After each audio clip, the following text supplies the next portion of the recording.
Hi guys, it's time to talk about Viking cruises. I know that I've been posting a lot of other content and you guys have kind of made it clear that you really like the Viking content, but I will just say check out some of the other content because there's some little nuances there, like little things in the cities that you may be going to. So I know that we're all about Viking cruises, and let me tell you, I am all about it. But I am posting content from other vacations and other great spots. So check that out. This is just like the title suggests, what to expect in the Viking cruise line. Specifically, I'm going to talk about the port talks. So if you guys are tuning in and you haven't already subscribed to my channel, then this would be a great time because this is for, I'm going to say it's like neurotic travelers, maybe not. But if you're a person who really wants to get into the details, I am that person because I still have an amazing time on my trips, even when I have done an obnoxious amount of pre-research. So for those of you who are like, oh my gosh, I'm going to ruin my trip because I'm going to know too much. I'm going to research too much. It's not going to even be fun. No, put that aside. You're fine. Dig in deep, go down the rabbit hole, learn everything you want. It's going to be amazing. So don't even worry about ruining it. So for those of you guys who are like, all right, I have my trip booked, I've got my itinerary, I'm trying to understand, I'm trying to put my plan together, then I'm your girl. So we're going to talk about what you can expect with these port talks. Like, what's a port talk? Like, what's a port? I mean, I thought a port was like a wine drink, I know it's a portugal, right? I know, I get it, okay? So I did go to public school, but that's not the point. So port talks, the main thing at first, on my first cruise for Viking, I was kind of thinking to myself before I went, um, is this going to be fun? I mean, let's just be honest, right? That's going to be a whole nother video because I know you're thinking it. Like, is it going to be fun? So then, I'm sorry, I was out in the wind, so I'm trying to get it together. But the main thing is that they have these port talks at every city and they make it seem like this is like some additional benefit. And you're like, is it though? Like, I'm on vacation. It really doesn't feel like a port talk is a benefit. It actually feels like, is this going to be like school, a lecture, a workshop? Oh my gosh. Can I say like a conference? And if you're on vacation, or for some of you guys who have retired, the last thing you probably want to do is be in a workshop, right? Who's with me? Put comments. So for me, the first time I went on a Viking cruise, I didn't go to the port talks the first day. And I say the first day, that's a little hint, a little foreshadowing into how I feel about port talks.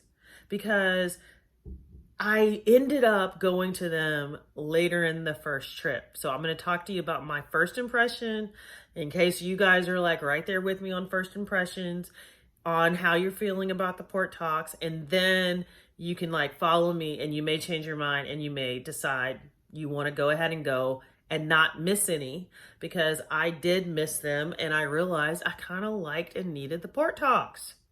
So I'm a reformed port talkaholic, right? Meaning that at first I didn't have any interest in them. And then by like day 3, I was thinking, oh my gosh, I really am looking forward to these.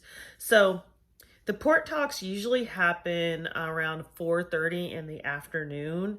And they usually will have a second one that happens later in the evening. I'm trying to double check on my itinerary because I actually brought one of the itineraries. I was prepared to talk to you all today, so it's not just like coming off the top of my head. But so I know on the first night on the cruise line that I'm looking at, we had it at 4:30. And I remember that the reason I didn't want to make the port talk is because usually on the itinerary, they also have the afternoon tea that is 4 to 5, and the port talk is at 4:30. And I know this sounds like a big first world thing, but somebody's probably with me on this. I like afternoon tea. I love that. It's got the music, the violinist, you're looking out at the water, you've got the sandwiches, English tea, scones. Really hard to get up from there at 4:25 to go to a port talk, right? So the first day, I'm at the tea. I'm completely at the tea. I'm enjoying that. But by day 2, I was like, I'm going to just check out the port talk. So let me tell you what to expect from the port talk. Oh my gosh, great information in the port talk. I know.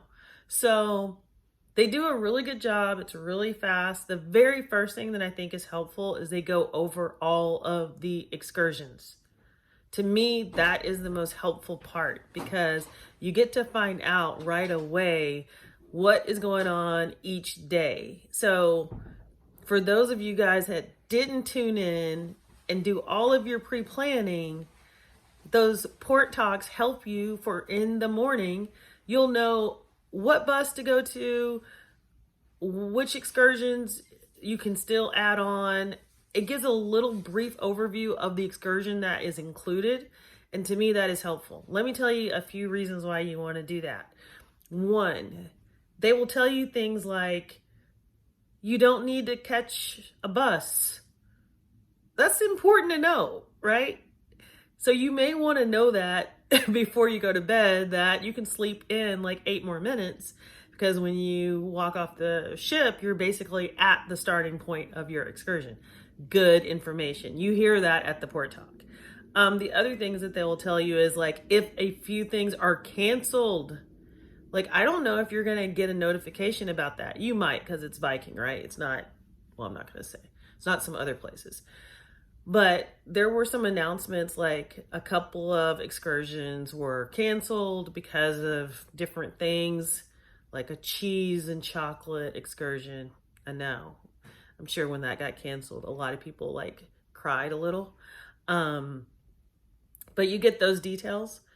And then there's also things like the difficulties in terms of like, is it intense walking? Is it not? Just little details like that. But they also do a really good overview of like a photo gallery showing you what you're going to see. So if you're not really feeling it, you still have time to just gracefully not show up the next day. All right.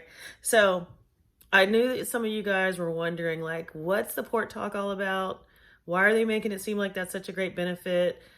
Some of you guys, if you're like me, you may have thought, are they like out on like a speaker box, like, like speaker circle outside of the ship, like doing a big moment? No, it's not like that. It's not like a port talk, like outside megaphone situation. It's in a really nice theater with drinks, may I add, champagne or drink of choice. So it's actually kind of like a nice little vibe, and I would recommend it. So for those of you guys who want to also have high tea, get to your high tea early. Get there about like, 3:57. Stuff your scones, have your sandwich, go on over to your port talk and live your best life. If you haven't subscribed, I have a lot of content coming. So this is a good time to subscribe and like the channel. And if you have any comments or videos, of course, let me know.